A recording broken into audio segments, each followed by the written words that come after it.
Oui, bonjour, je suis Firmin Hilaire Dongobada, je suis à la base ingénieur du génie rural, mais grâce aux formations que j'ai eues à faire au CIEDEL, j'ai élargi mes compétences sur les questions de développement local.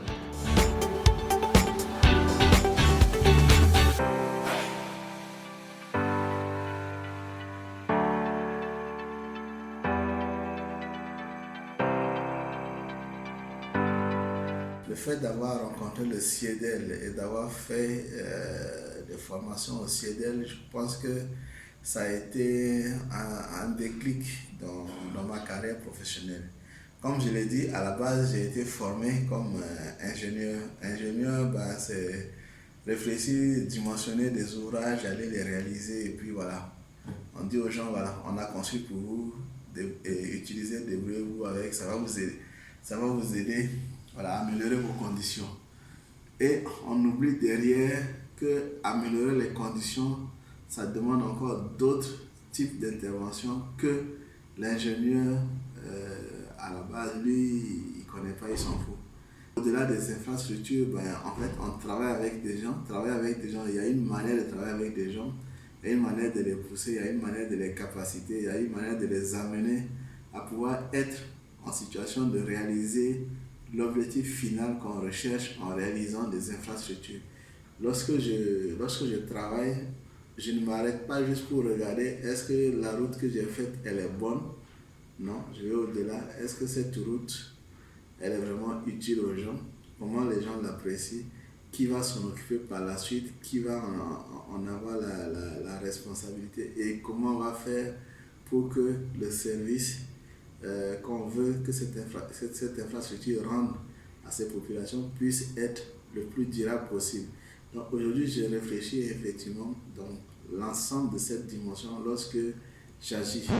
Dans mon métier, souvent on me demande des choses que moi-même je ne connais pas de prime abord.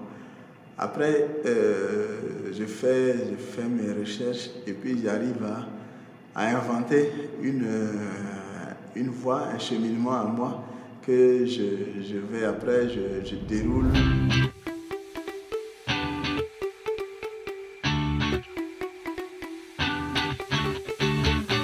Cette capacité à innover, franchement, j'aime bien ça et j'aimerais toujours garder cette flexibilité pour chercher des choses.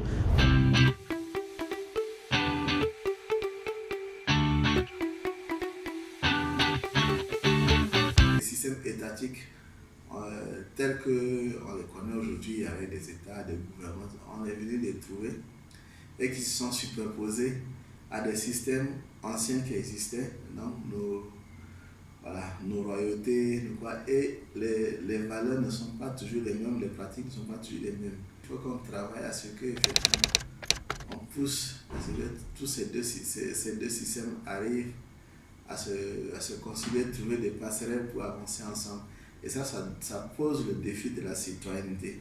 La mise en confiance des citoyens dépend aussi du niveau de gouvernance qu'on met sur le territoire. On va toujours avoir des instances qu'on va mettre en place, les communes, les gouvernements, mais comment créer cette confiance, comment travailler à ce que ces instances puissent inspirer confiance aux citoyens pour que les citoyens puissent contribuer volontairement à l'évolution des sociétés. Ça, c'est la deuxième chose. Troisième chose, la question de la confiance. On est dans des systèmes où, comme on ne maîtrise pas tout, beaucoup de gens ont très peu confiance en eux-mêmes. Comment on va travailler à donner de la confiance aux gens, à les aider à libérer les potentiels qu'ils ont en eux pour pouvoir travailler de manière optimale au développement de ce qu'ils font.